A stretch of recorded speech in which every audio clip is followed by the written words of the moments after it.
لله على إحسانه والشكر له على توفيقه وامتنانه أشهد أن لا إله إلا الله وحده لا شريك له تعظيما لشأنه وأشهد أن محمدا عبده ورسوله الداعي إلى رضوانه صلى الله عليه وعلى آله وأصحابه وإخوانه أما بعد. Jamaah sekalian, kaum muslimin wal muslimah yang saya hormati dan saya muliakan, rahimani wa rahimakumullah.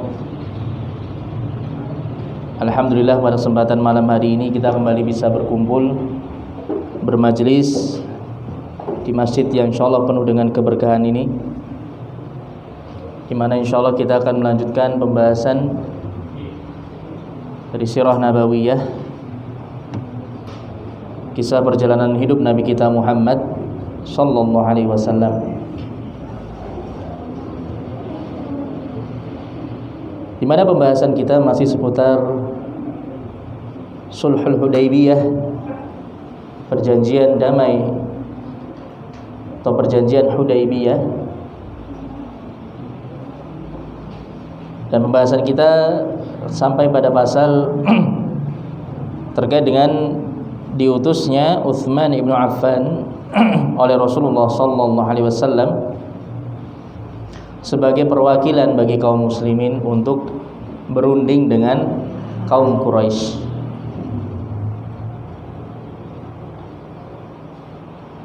Kita lanjutkan di sini pasal yang disebutkan oleh penulis, yaitu Syekh Shafiyur Rahman Al-Mubarakfuri rahimahullah taala dalam kitabnya berjudul Rawdatul Anwar fi Siratin Nabiyil Mukhtar. Disebutkan pasal Utsman ibnu Affan radhiyallahu anhu rasulan ila Quraisy wa bai'atur ridwan. Diutusnya Utsman ibnu Affan radhiyallahu anhu sebagai utusan atau perwakilan dari kaum muslimin menemui orang-orang Quraisy, ya, untuk berunding dengan orang-orang Quraisy. Wa bai'atur ridwan, dan juga peristiwa bai'atur ridwan, peristiwa bai'ah ar-ridwan, bai'at ridwan. Kita akan masuk pada pembahasan bagaimana nanti terjadinya peristiwa bai'at ar-ridwan. Beliau menyebutkan di sini, wahina idzin qarrara Rasulullah sallallahu alaihi wasallam irsala rasulin ila Quraisy yu'akkidu lahum annahu ma jaa illa lil umrah. Ketika itu Rasulullah sallallahu alaihi wasallam menetapkan untuk mengutus seorang utusan, seorang rasul, ya, seorang utusan dari kalangan kaum muslimin kepada orang-orang Quraisy untuk menekankan kepada mereka, ya, untuk menekankan kepada mereka, menegaskan kepada mereka bahwasannya kaum muslimin, ya, Rasulullah dan kaum muslimin tidaklah datang ke kota Mekah kecuali hanya untuk melaksanakan umrah. Dan pada pembahasan sebelumnya kita sebutkan bagaimana Rasulullah SAW benar-benar ingin menegaskan bahwasannya kaum muslimin datang itu tidak untuk berperang. Kaum muslimin datang untuk melaksanakan umrah dan datang ingin dengan cara yang damai, bahkan ingin melakukan perjanjian damai dengan orang-orang Quraisy. Sehingga ketika kemarin ada sekitar 70 atau 80 pemuda Quraisy, ya, yang malam-malam mereka menyelinap ke dalam kemahnya kaum muslimin hendak membunuh Rasulullah. Ya, akhirnya semuanya tertangkap oleh para sahabat. Kemudian Rasulullah membebaskan seluruhnya, ya, membebaskan mereka semua tanpa dengan tebusan, tanpa dengan hukuman apapun, ya, tanpa dengan hukuman apapun, dan juga tanpa dengan tebusan apapun yang diminta dari orang-orang Quraisy.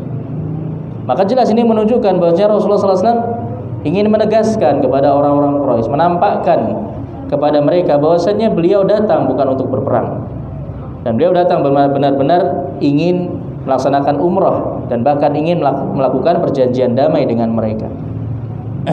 Maka tentunya ini sudah menjadi pukulan mental tersendiri bagi orang-orang Quraisy, ketika mereka mendapati sikap yang benar-benar mulia dari Rasulullah Sallallahu Alaihi Wasallam, yang mereka sudah benar-benar tidak ada pilihan lain kecuali mengadakan perjanjian damai dengan kaum muslimin. Maka akhirnya di sini Rasulullah pun mengutus farsala Utsman ibn Affan radhiyallahu anhu. Kemudian beliau pun mengutus sahabat Utsman ibnu Affan. Beliau memilih Utsman ibnu Affan sebagai perwakilan bagi kaum muslimin untuk datang atau masuk ke kota Mekah dan menyampaikan tujuan kaum muslimin datang ke kota Mekah. Jadi untuk berunding dengan orang-orang Quraisy. Jamaah sekalian rahimani wa rahimakumullah. Nah, di sini perlu kita ketahui kenapa yang dipilih adalah sahabat Utsman ibnu Affan radhiyallahu anhu.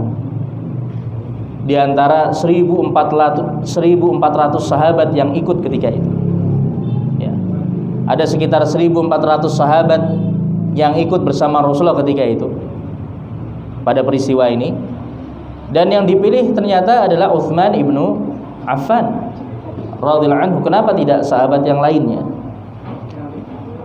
Yang sebenarnya yang pertama kali dipilih oleh Rasulullah adalah siapa kira-kira?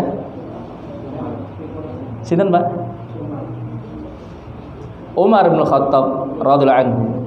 Ya. Jadi yang pertama kali dipilih itu sebenarnya Umar Ibnul Khattab radhiyallahu anhu. Karena Rasulullah ingat bahwasannya Umar di zaman jahiliyah sebelum masuk Islam, Umar itu merupakan delegasi atau perwakilan dari kabilahnya Bani Adi untuk sebagai perwakilan ketika diadakan pertemuan antara tokoh-tokoh kafir Quraisy. Jadi Umar itu merupakan seorang yang sudah biasa bernegosiasi, biasa berunding, ya, dan memiliki kebijaksanaan dalam pemikirannya. Namun dalam hal ini Umar menolak hal tersebut. Jadi awalnya Rasulullah menunjuk Umar, tapi Umar menolak hal tersebut. Ya. Apakah karena Umar membangkang dari perintah Rasulullah? Tidak. Umar ketika itu berani untuk menyatakan ketidaksetujuannya karena beliau tahu bahwasannya pilihan yang ditentukan atau yang ditetapkan oleh Rasulullah tersebut itu bukan berdasarkan wahyu. Ya, itu bukan berdasarkan wahyu dari Allah Subhanahu wa taala. Makanya Umar bertanya, apakah ini merupakan perintah dari Allah wahai Rasulullah? Tidak. Ya, ini hanya pendapat saya, ini hanya ketetapan dari saya. Rasulullah mengatakan seperti itu. Maka kemudian Umar pun mengatakan ketidaksetujuan dirinya atas keputusan Rasulullah SAW. Kenapa ketika itu Umar lebih memilih sahabat yang lainnya, yaitu Utsman ibnu Affan radhiyallahu anhu? Apakah juga karena Umar takut dengan orang-orang Quraisy? Tidak, tentunya. Ya, kita tahu bagaimana Umar bin Khattab. Ya, apalagi ketika dahulu awal-awal beliau masuk Islam, ya kan, beliau langsung mengumumkan di hadapan orang-orang kafir Quraisy di kota Mekah ketika itu. Kemudian sampai dipukuli kan Umar, jenengan kalau masih ingat itu. Dia tentunya Umar itu bukan seorang yang pengecut. Beliau seorang yang pemberani, bahkan di antara para sahabat yang paling memiliki keberanian. Tapi ketika itu Umar mengapa mengusulkan Utsman bin Affan? Karena beliau tahu ketika itu Rasulullah ingin melakukan perjanjian damai dengan kaum Quraisy. Tujuannya untuk melakukan perjanjian damai. Sedangkan kalau seandainya dia yang menjadi perwakilan kaum muslimin, dia saja sudah dimusuhi oleh orang-orang Quraisy. Istilahnya sudah di blacklist lah. Sudah jadi orang incaran orang-orang Quraisy karena membelot, istilahnya begitu kan. Awalnya memusuhi Islam, tapi kemudian dia justru membela Islam. Ya bisa jadi Umar masuk ke kota Mekah langsung diserang oleh orang-orang Quraisy. akhirnya tidak terwujud tujuan awal, yaitu untuk melakukan perjanjian damai. Dan juga karena Umar sendiri berasal dari kabilah yang itu tidak memiliki kekuatan yang kuat di tengah-tengah kota Mekah, di kalangan Quraisy. Beliau berasal dari kabilah Bani Adi, ya. Bani Adi ini tidak memiliki kekuatan yang kuat di tengah-tengah Quraisy. Maka kemudian Umar pun memberi saran kepada Rasulullah untuk menunjuk sahabat Utsman ibnu Affan. Kenapa Utsman yang ditunjuk? Yang pertama, beliau memiliki sikap yang tenang. Beliau orang yang santun, orang yang orang yang berwibawa. Dan juga Utsman di sini tidak dibenci oleh orang-orang Quraisy. Itu yang penting. Ya, Utsman ini tidaklah dibenci oleh orang-orang Quraisy. Nanti bisa kita lihat bagaimana sikap orang-orang Quraisy ketika menerima Utsman bin Affan ketika masuk ke kota Mekah. Dan juga Utsman bin Affan berasal dari kabilah yang itu memiliki kekuatan di tengah-tengah Quraisy, yaitu kabilah beliau adalah Bani Umayyah. Bani Umayyah ini salah satu kabilah yang terkuat dari kabilah-kabilah Quraisy, yang kalau jenengan masih ingat atau pernah baca sejarah Islam tentunya, nanti ada namanya dinasti Umayyah, ya. Jadi setelah selesai masa Khulafaur Rasyidin, masuk masa kerajaan Islam, dimulai dari dinasti Abbasiyah. Ya, dinasti Abbasiyah dimulai dimulai dengan ditunjuknya Muawiyah bin Abi Sufyan sebagai pemimpin kaum muslimin ketika itu. Nah, setelah selesai dinasti Abbasiyah ini berarti keturunannya Al-Abbas, pamannya Rasulullah SAW. Jadi yang ditunjuk itu keturunannya Al-Abbas. Oleh karena itu dinamakan dengan dinasti Abbasiyah. Kemudian selesai dinasti Abbasiyah, ada dinasti Umayyah. Nah, Umayyah inilah yang berasal dari kata Umayyah. Jadi keturunannya Umayyah disebut dengan Bani Umayyah. Lah, Utsman bin Affan itu termasuk dari kalangan Bani Umayyah. Abu Sufyan diantaranya itu juga dari kalangan Bani Umayyah. Ya. Jadi memiliki kekuatan yang tinggi. Ya, kita tahu Abu Sufyan pemimpin Quraisy ketika itu. Ya, ketika saat ini, ketika peristiwa ini terjadi, Abu Sufyan sebagai pemimpin orang-orang Quraisy ketika itu dari Bani Umayyah. Jadi Bani Umayyah ini memang disegani di tengah-tengah Quraisy. Maka ditunjuklah Utsman ibnu Affan. Itu diantara latar belakangnya atau sebabnya kenapa diutus Utsman ibnu Affan. Bahkan Abu Bakar sendiri, Abu Bakar As-Siddiq radhiyallahu anhu, kabilah beliau tidak sekuat kabilah Bani Umayyah. Beliau berasal dari Bani Taim. Ya, Bani Taim. Bani Taim ini tidak memiliki kekuatan yang setara dengan Bani Umayyah. Jadi Abu Bakar pun juga merasa dirasa kurang tepat ketika ditunjuk sebagai perwakilan kaum muslimin. Walaupun Abu Bakar juga disegani oleh orang-orang Quraisy tentunya. Maka yang paling tepat ketika itu memang Utsman ibnu Affan. Dan ini sekali lagi merupakan usulan dari sahabat Umar ibnu Khattab radhiyallahu anhu. Ya, yang memang beliau ini memiliki pemikiran-pemikiran yang cemerlang, ide-ide yang cemerlang, yang tidak sekali dua kali saja yang pernah beliau sampaikan kepada Rasulullah, kemudian ditetapkan oleh Rasulullah, diterima oleh Rasulullah, dan kemudian bahkan ada beberapa yang dibenarkan melalui wahyu dari Allah Subhanahu wa taala. Itulah Umar bin Khattab radhiyallahu anhu. Ya. Kemudian jamaah sekalian rahimani wa rahimakumullah, penulis melanjutkan di sini, wa amarahu aidan an ya'tiya al-mustad'afina minal mu'minin wal mu'minat bi Makkah. Rasulullah juga memerintahkan Utsman selain mendatangi orang-orang Quraisy, menyampaikan keinginan untuk melakukan perjanjian damai dengan orang-orang Quraisy, beliau juga diperintahkan, jadi Utsman juga diperintahkan oleh Rasulullah untuk mendatangi orang-orang beriman yang masih tinggal di kota Mekah, yang mereka mustad'afun artinya mereka orang-orang yang lemah, yang mereka belum mampu untuk hijrah ke Madinah. Jadi ketika itu di kota Mekah masih ada beberapa dari kalangan kaum mukminin yang mereka masih tinggal di kota Mekah. Mereka nggak mampu untuk hijrah ke Madinah. Bisa jadi karena dihalang-halangi oleh keluarganya, bisa jadi karena tidak memiliki perbekalan untuk hijrah ke Madinah, dan hal-hal yang lainnya. Intinya mereka orang-orang yang lemah, yang tidak mampu, yang belum mampu untuk hijrah ke Madinah.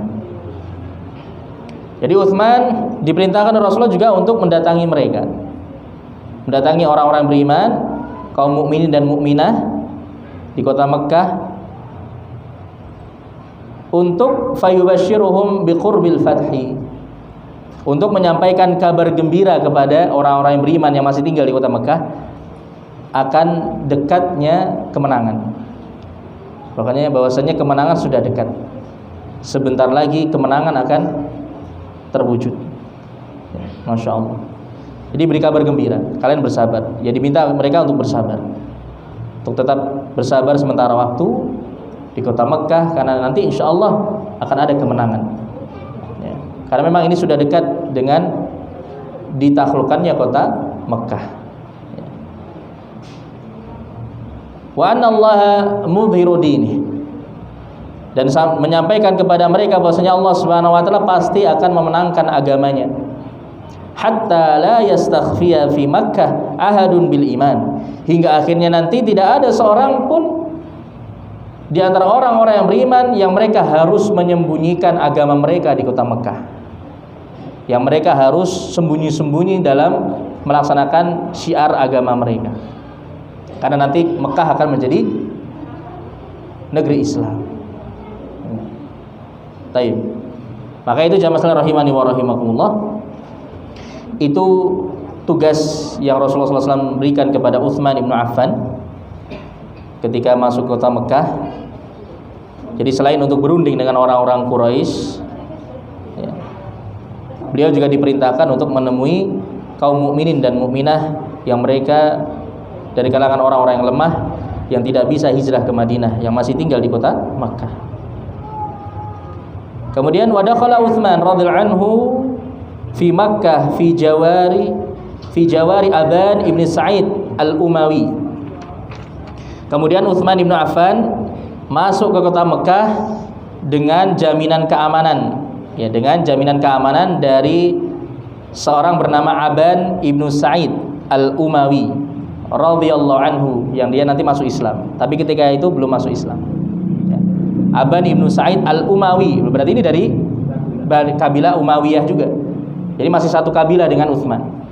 Ya, kenapa Utsman memilih Aban ibnu Sa'id? Karena Aban ibnu Sa'id ini memang seseorang yang memiliki hubungan baik dengan Utsman, dan bahkan masih memiliki hubungan kekerabatan dengan Utsman bin Affan.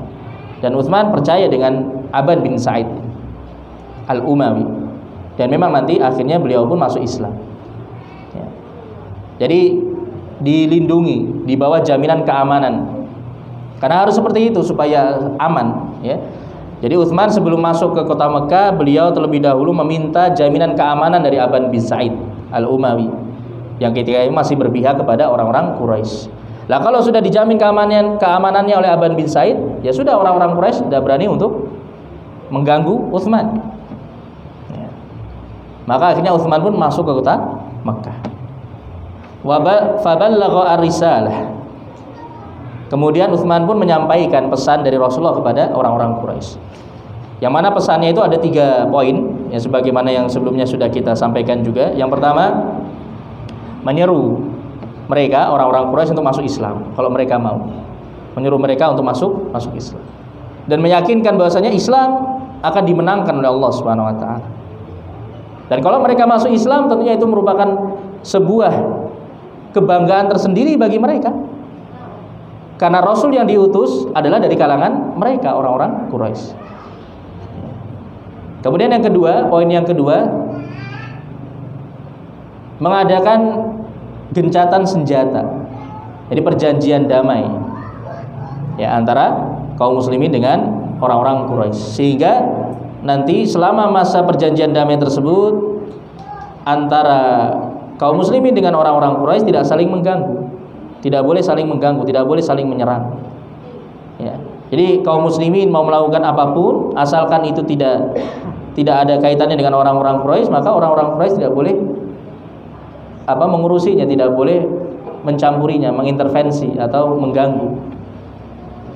Itu poin yang kedua. Sehingga nanti kaum muslimin bisa berdakwah, menyebarkan dakwah Islam ke seluruh jazirah Arab, bahkan nanti sampai keluar jazirah Arab. Kemudian poin yang ketiga, meyakinkan kepada kaum Quraisy bahwasanya kaum muslimin datang hanya untuk melaksanakan umrah, bukan untuk berperang. Nah, maka itu 3 poin yang disampaikan oleh Utsman kepada kaum Quraisy. Kemudian wa'aradu alaihi an yatufa bil bait. Masya Allah. Jadi benar-benar disambut dengan baik, dimuliakan Utsman bin Affan oleh orang-orang Quraisy. Ya. Ini juga sudah menunjukkan bahwasanya kaum muslimin itu sudah disegani oleh orang-orang Quraisy. Masya Allah.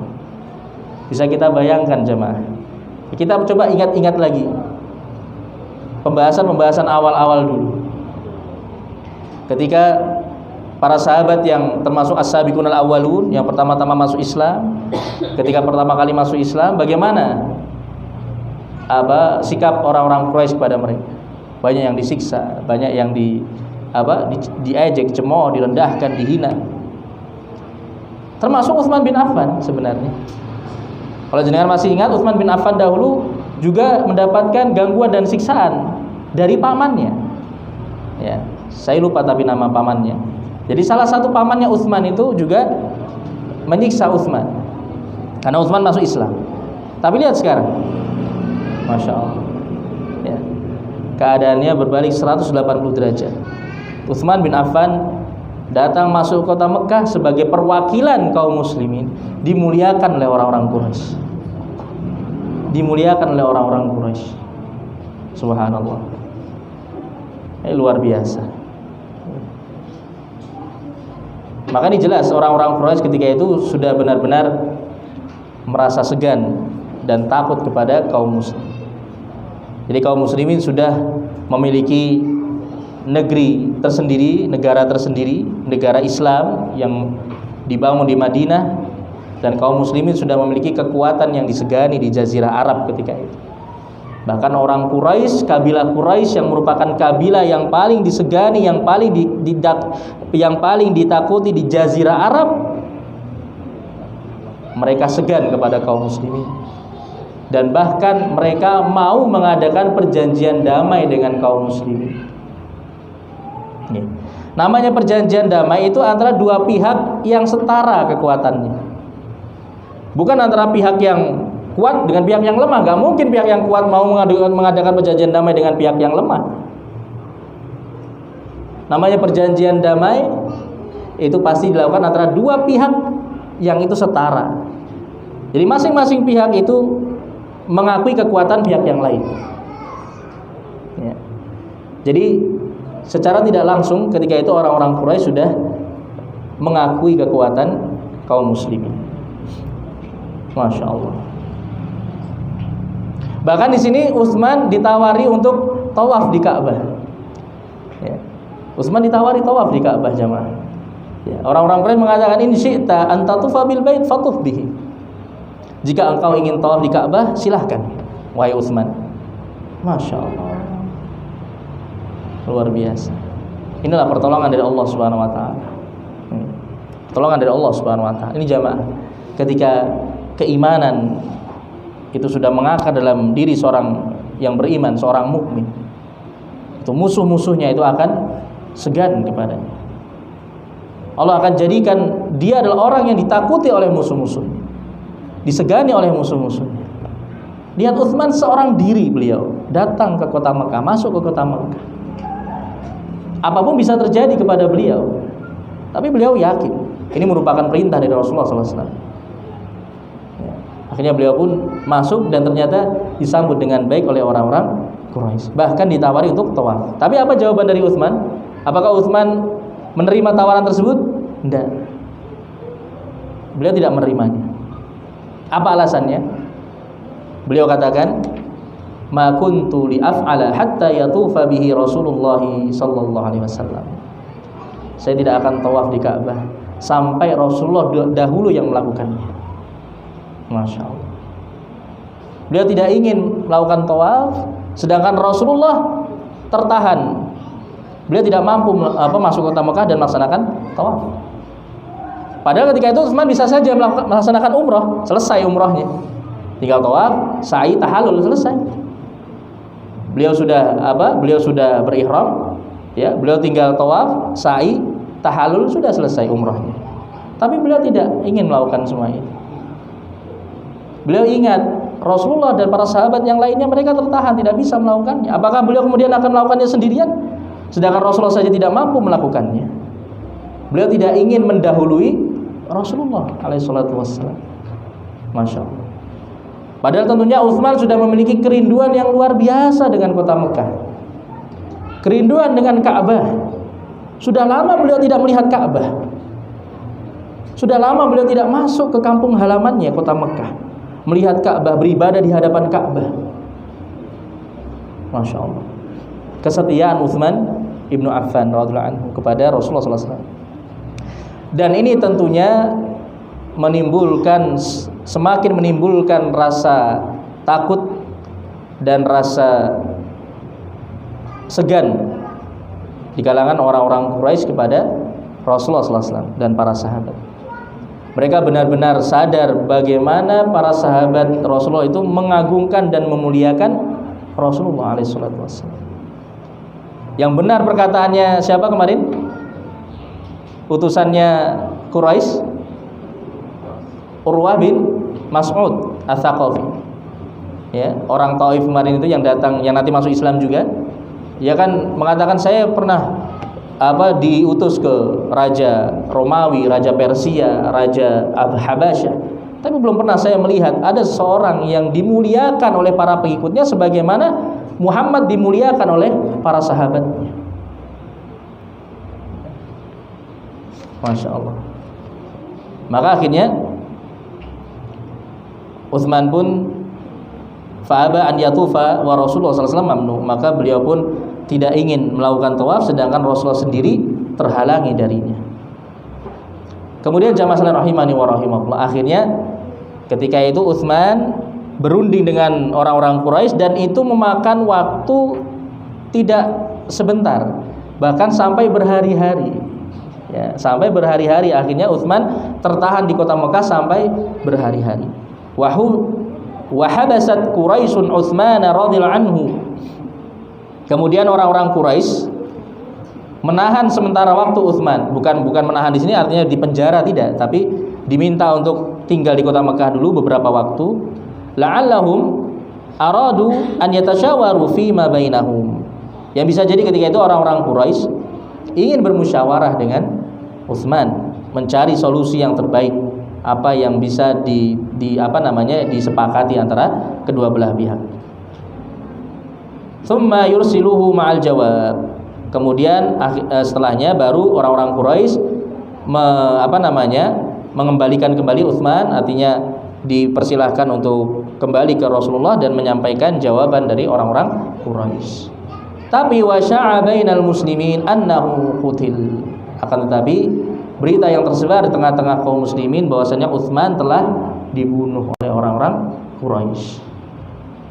Karena tertahan sampai berhari-hari di kota Mekah. Enggak kunjung pulang Utsman ketika itu, enggak kunjung kembali kepada Rasulullah dan kaum muslimin. Maka akhirnya tersebarlah berita kabar bahwasanya Utsman ibnu Affan telah terbunuh. Inilah yang menjadi awal dari peristiwa Bai'at Ridwan. Ya. Wa qatlur Rasul yakni al-i'lan 'anil harb. Sedangkan hukum yang berlaku, ya, hukum yang berlaku di tengah-tengah manusia ketika itu, bahkan ini berlaku bagi ya di zaman itu, ketika itu, bahkan sampai sekarang ini berlaku seperti itu. Jadi kalau ada utusan yang dikirim ke suatu negeri, kemudian utusan tersebut dibunuh, berarti sama saja itu merupakan genderang perang. Itu sama saja mengajak perang. Ya. Maka ketika beredar kabar bahwasanya Utsman terbunuh, berarti Rasulullah dan para sahabat menangkap bahwasanya ini tanda bahwasanya orang-orang Quraisy hendak mengajak berperang. Lah lihat di sini. Ini menunjukkan Rasulullah tidak tahu perkara ghaib. Gimana Bapak? Iya. Lah beliau mempercayai kabar tersebut. Para sahabat juga mempercayai kabar tersebut. Tidak turun wahyu dari Allah menjelaskan bahwasanya Utsman selamat, masih hidup, tidak terbunuh. Tidak turun wahyu seperti itu, tidak ada penjelasan dari Allah, dan beliau pun tidak mengetahui yang sebenarnya. Ini menunjukkan Rasulullah tidak mengetahui perkara ghaib kecuali apa yang disampaikan atau diwahyukan oleh Allah Subhanahu wa taala. Maka Rasulullah pun mengatakan, "Falamma sami'a Rasulullah sallallahu alaihi wasallam dzalika qala la nabra'u hatta nunajizal qaum." Ketika mendengar kabar tersebut, Rasulullah pun mengatakan, kita tidak akan pergi dari tempat ini sampai kita memerangi mereka. Sampai kita memerangi mereka. Subhanallah. Nunajiz, najaza, ya dari kata najaza, ya. Najaza itu artinya menyerang pihak musuh di markas mereka. Itu namanya najaza. Ya. Jadi tandang, ya. Jadi sebagai tandang, sebagai kalau pertandingan ada home away gitu. Jadi sebagai pihak away, sebagai pihak tandang menyerang pihak tuan rumah, namanya najaza, menyerang tuan rumah. Ini tentu merupakan sesuatu yang berat, ya. Apalagi ketika itu kita masih ingat kaum muslimin hanya membawa persenjataan seadanya. Biasa persenjataan yang dibawa untuk melindungi diri ketika safar, ketika berpergian jauh. Kalau misalnya ada hewan buas, ada penjahat yang menyerang atau yang lain, nggak bawa persenjataan perang, nggak bawa pedang, nggak bawa tameng, nggak bawa baju perang dan yang lain. Subhanallah. Rasulullah mengatakan seperti ini, la nabrahu hatta nunajizal qaum. Kita tidak akan beranjak dari tempat ini sampai kita memerangi mereka di rumah mereka, di markas mereka. Subhanallah.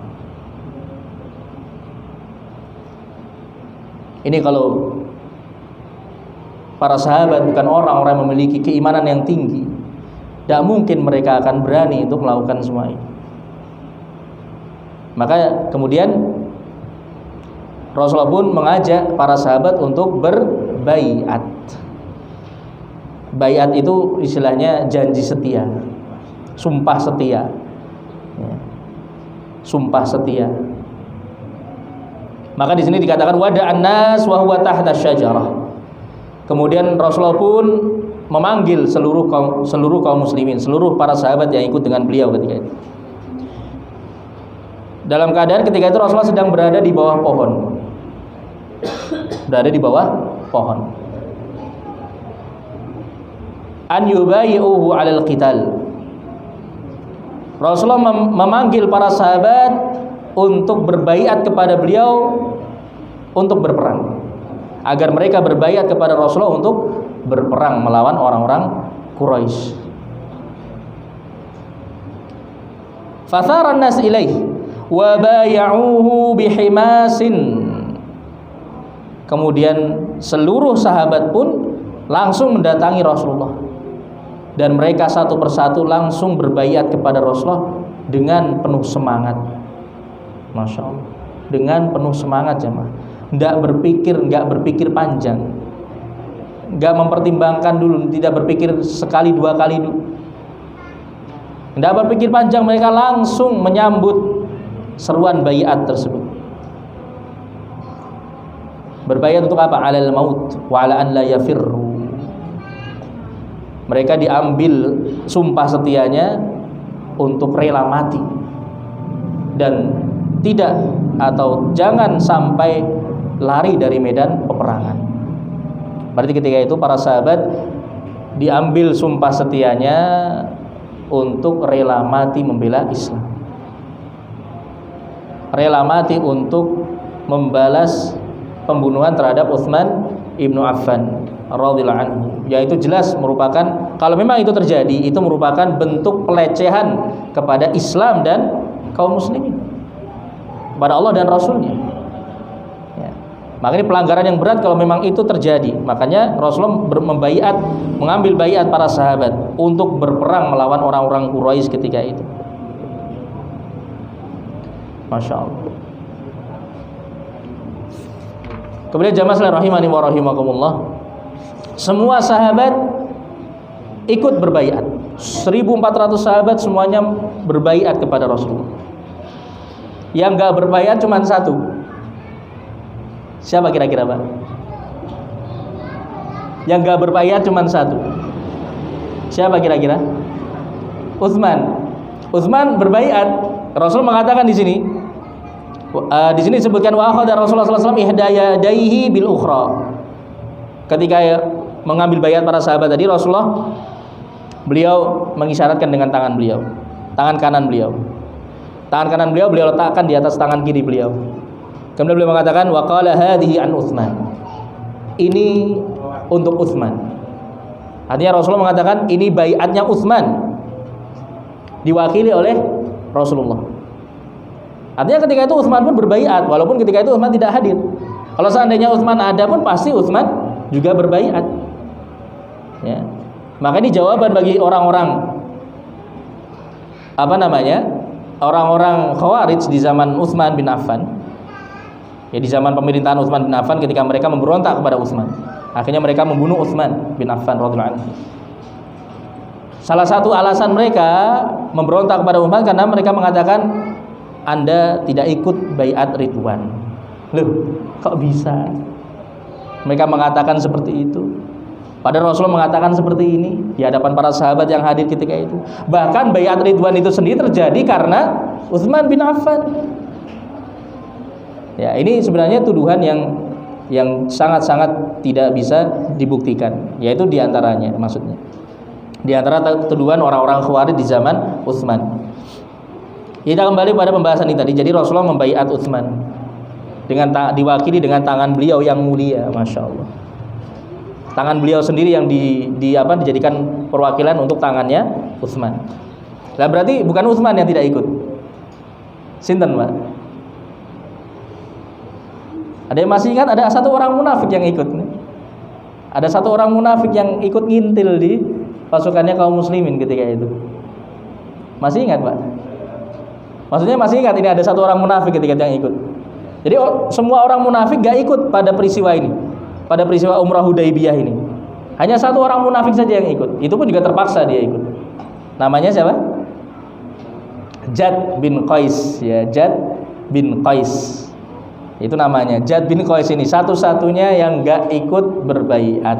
Jadi orang munafik diminta berbaiat, dia malah kabur, bersembunyi di balik untanya berwarna merah. Makanya Rasulullah mengatakan nanti dalam sebuah hadis, semua sahabat yang ikut berbaiat dalam baiatur Ridwan semuanya masuk surga kecuali pemilik unta merah. Itu maksudnya ini tadi orang munafik ini, Jad bin Qais. Jadi semua sahabat ketika itu berbaiat kepada Rasulullah SAW. Masya Allah.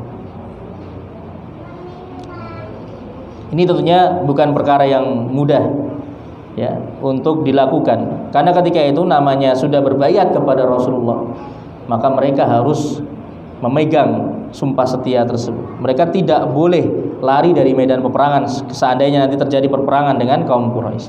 Dan mereka rela mati untuk membela Islam. Ya. Dan ini masya Allah jamaah sekalian rahimani wa rahimakumullah. Kalau kita lihat para sahabat dahulu, mereka itu ketika berperang, mereka itu bukan nyari selamat, Pak, tapi nyarinya mati syahid. Subhanallah. Jadi coba ketika ada peperangan yang dilakukan antara dua pihak, yang satu pihak itu mereka takut mati, mereka namanya berperang, mereka nyari selamat, menang dan selamat. Yang satu mereka nyari mati. Ya. Dan dengan kematian itulah kemenangan bagi mereka. Mereka berjuang untuk memperoleh kemenangan melawan musuh-musuhnya, tapi mereka juga mencari mati. Pasukan yang berperang di medan peperangan dalam keadaan mereka tidak takut mati, ya bisa kita bayangkan bagaimana keadaan pasukan seperti itu. Subhanallah. Ini yang nanti disampaikan oleh Khalid bin Walid ketika nanti sudah menjadi panglimanya kaum muslimin. Ya, Khalid bin Walid nanti memimpin pasukannya kaum muslimin ketika menaklukkan Romawi dan Persia. Masya Allah. Menaklukkan kerajaan Romawi dan Persia di bawah kepemimpinan Khalid bin Walid. Khalid bin Walid mengatakan kepada pemimpin-pemimpin Romawi dan Persia, kami datang membawa pasukan yang mereka cinta kepada kematian sebagaimana kalian cinta kepada kehidupan. Masya Allah. Itulah kaum muslimin di zaman dahulu jamaah. Itulah gambaran kualitas orang-orang yang beriman di zaman dahulu. Itulah para salaf kita. Itulah para pendahulu kita seperti itu. Subhanallah. Kalau dibandingkan dengan kita, ya, tidak ada apa-apanya. Ya, kita malu kalau membaca kisah-kisah tentang para pendahulu kita. Apalagi para sahabat radhiyallahu anhum ajma'in. Nah kemudian ketika selesai baiat dilakukan, ternyata Utsman kembali. Ya, Utsman ternyata kembali. Ternyata Utsman tidak terbunuh. Tahu-tahu Utsman muncul dan kembali di hadapan Rasulullah. Ternyata itu kabar yang tidak benar. Tapi baiat tersebut sudah terlaksana dan itu merupakan sebuah keutamaan bagi para sahabat yang ikut baiatur ridwan ketika itu. Allah sebutkan dalam surat Al-Fath ayat yang ke-18. Laqad radiyallahu 'anil mu'minina id yubayyi'unaka tahta asy-syajarati fa'alima ma fi qulubihim fanzala as-sakinata 'alaihim wa athabahum fathan qariba. Sungguh Allah telah ridho. Sungguh Allah telah ridho kepada orang-orang yang beriman ketika mereka membaiatmu wahai Muhammad di bawah pohon. Baiat ridwan. Fa'alima ma fi qulubihim, Allah mengatakan dan Allah tahu apa yang ada di dalam hati mereka. Masya Allah. Allah tahu apa yang ada di dalam hati mereka, keimanan mereka Allah mengetahui. Allah tahu bagaimana keadaan dan kualitas keimanan mereka ketika mereka benar-benar bersemangat untuk berbaiat kepada Rasulullah tanpa ada keraguan sedikit pun, tanpa ada ketakutan sedikit pun. Fa'alima ma fi qulubihim, Allah mengetahui apa yang ada di dalam hati mereka. Fa'athaba, kemudian fa'anzala 'alaihim sakinah, fa'anzala sakinata 'alaihim, kemudian Allah turunkan ketenangan kepada mereka. Ini jamaah, ketenangan itu hanya akan terwujud dengan keimanan. Situasi sesulit apapun, situasi segenting apapun, kalau dihadapi dengan keimanan, itu akan mendatangkan ketenangan dan pertolongan dari Allah Subhanahu wa taala. Wa azabahum fathan qariba, dan Allah akan memberikan kepada mereka kemenangan yang dekat. Allah janjikan kepada mereka kemenangan yang dekat. Apa kemenangan tersebut? Nanti penaklukan kota Khaybar. Penaklukan kota Khaybar sebelum nanti ditaklukkannya kota Mekkah. Dan perjanjian Hudaybiyah sendiri, perjanjian damai Hudaybiyah sendiri itu Allah sebutkan di awal surat Al-Fath dengan kemenangan. Inna fatahna laka fatham mubina. Ayat yang pertama dalam surat Al-Fath. Al-Fath itu artinya kemenangan. Inna fatahna laka fatham mubina. Sungguh kami telah memberikan kemenangan yang jelas kepadamu wahai Muhammad. Apa yang dimaksudkan dengan kemenangan di sini? Perjanjian Hudaybiyah, yang akan kita bahas nanti insyaallah pada pertemuan berikutnya. Kenapa perjanjian Hudaybiyah ini disebut sebagai sebuah kemenangan bagi kaum muslimin? Nanti akan kita lihat ya, apa kandungan perjanjian tersebut, dan kita lihat dari sisi dari berbagai sisi, dan kita timbang, maka nanti bisa kita simpulkan bahwasanya isi perjanjian tersebut merupakan kemenangan bagi kaum muslimin. Walaupun zahirnya, nampaknya itu merupakan kerugian bagi kaum muslimin, tapi ternyata itu merupakan kemenangan yang Allah berikan kepada kaum muslimin. Karena Allah sendiri mengatakan sebagai fathan mubinan, kemenangan yang nyata dari Allah Subhanahu wa taala. Itu insyaallah nanti akan kita bahas pada pertemuan berikutnya. Jamaah sekalian rahimani wa rahimakumullah. Ya, untuk pertemuan pada malam hari ini kita cukupkan dulu sampai di sini.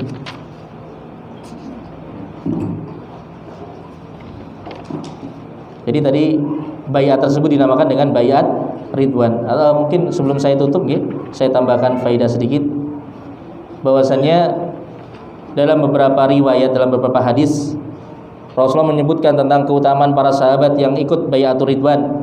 Di antara Rasulullah mengatakan la yadkhulun nar ahadun mimman bai'a tahta asy-syajarah. Tidak akan masuk neraka siapapun yang ikut berbaiat di bawah pohon. Baiat ridwan, dijamin surga. Dijamin surga oleh Allah Subhanahu wa taala. Kemudian dalam hadis yang lainnya Rasul mengatakan antum khairu ahlil ard. Kalian wahai para sahabat yang ikut baiat ridwan ini, kalian adalah sebaik-baik penduduk bumi. Kalian adalah sebaik-baik penduduk bumi. Dan dalam riwayat yang lainnya sebagaimana saya sebutkan tadi, wa kullukum maghfur lahu illa sahiba al-jamal al-ahmar. Kalian semua diampuni oleh Allah dosa-dosanya kecuali pemilik unta merah. Siapa tadi, Pak? Jad bin Qais, ya, munafik yang ikut ketika itu. Ya, namanya munafik, akhirnya dia pun mendapatkan kerugian di dunia maupun di akhirat. Kemudian terkait dengan pohon yang digunakan sebagai tempat baiatul ridwan, saat ini sudah tidak ada pohonnya. Bahkan di zaman Umar itu ditebang pohonnya. Jadi di zaman Umar, jenengan kalau masih ingat dulu pembahasan Kitabut Tauhid, ya, ada disebutkan riwayat tersebut. Jadi ketika di zaman Umar bin Khattab, beliau menjabat sebagai khalifah, pohon yang digunakan untuk baiatul ridwan di zaman Rasulullah itu banyak didatangi manusia.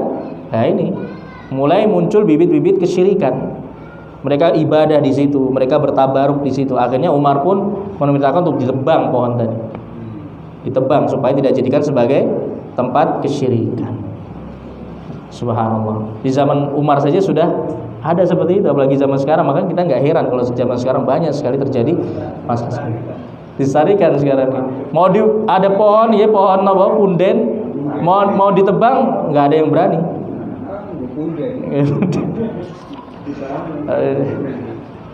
Apalagi di Indonesia, apalagi apa-apa dijadikan sebagai tabaruk, apa-apa dijadikan sebagai tabaruk. Subhanallah. Nah, inilah jamaah rahimani wa rahimakumullah.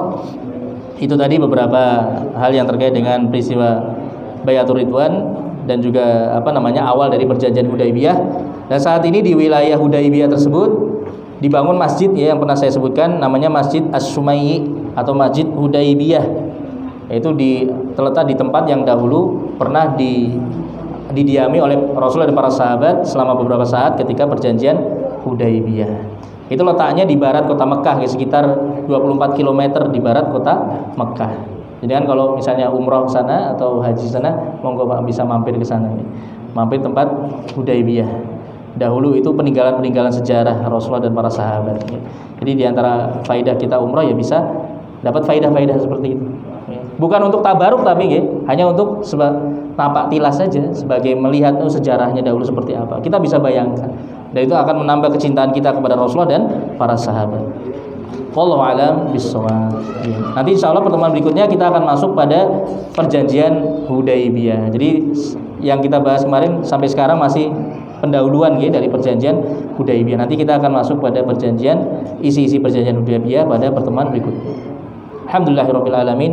Wassallallahu wasallam ala nabiyyina Muhammadin wa ala alihi wa ashabihi ajmain. Subhanakallahumma bihamdika asyhadu an la ilaha illa anta astaghfiruka wa atubu ilaik. Assalamualaikum warahmatullahi wabarakatuh.